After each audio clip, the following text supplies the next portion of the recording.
How much of your roots, where you're from, figures into why this story is so great and what made you want to bring it to life?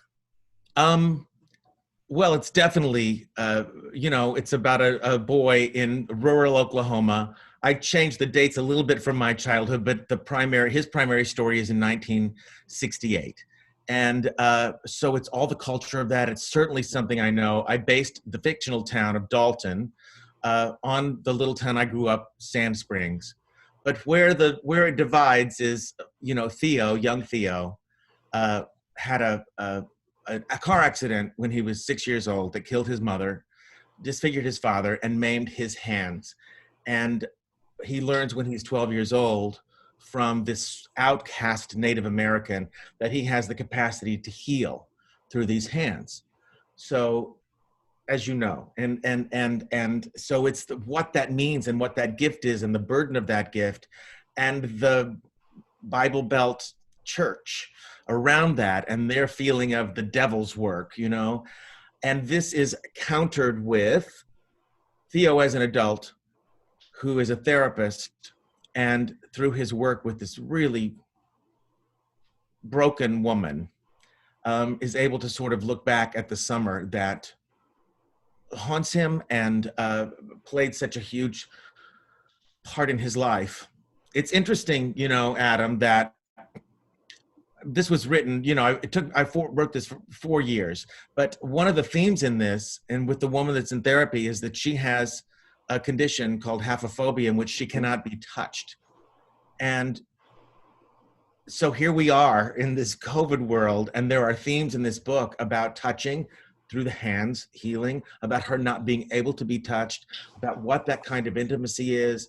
And so it's strangely timely, even though it's set in the 60s and not specifically about this.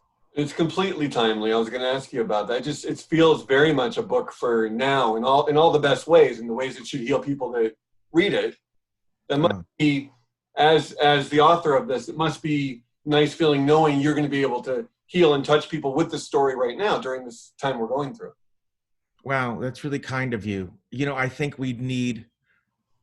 first of all, more people are reading right now because we have the time and we need to go into fiction and fantasy. We need to get out of our lives. But yes, the book is certainly, I hope that it's inspirational and that it is healing and that it is hopeful. It is about hope, and it's about all of the elements of our lives, the substance of all things, coming together to create where we are now and those relationships. And it's fun too. I mean, yes, it's a dramatic story, but Theo, our little protagonist, our 12-year-old protagonist, his best friend steal a cow. I mean, there's lots of ridiculous things and levity that offsets it, but it's mostly, it's about depth. It's about looking inside. It's about looking at how the damage of our lives end up creating who we are now and how we unleash ourselves from that damage to find inspiration and to find hope. Why at this point did this story come from you, from Sam Harris this year? Well, it's funny because my first book, Ham, Slices of a Life, was a memoir, which then turned into a show, which then we filmed it, and which I'm very excited about that coming up for television. Great. I had a writer's block for like a year because Simon & Schuster, who had published my first book, were like, you have to write fiction. You have to write fiction. Fiction is a totally different animal than writing a memoir. It's totally intimidating. All I kept saying to myself was, there's so many words. There's just so many words. And I had a writer's block, big time, which I don't really do. I mean, I love to create. I love to write and act and sing and it's always like this great flow. I've been lucky that it's this great flow of this energy, whether I'm in a rehearsal room or behind a laptop.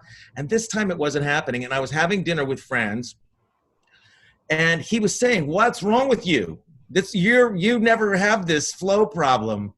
And he started sort of interviewing me and asking me about my life and my childhood. And it just sort of hit. It was like this nice little bolt of lightning. And I said, do you have a legal pad?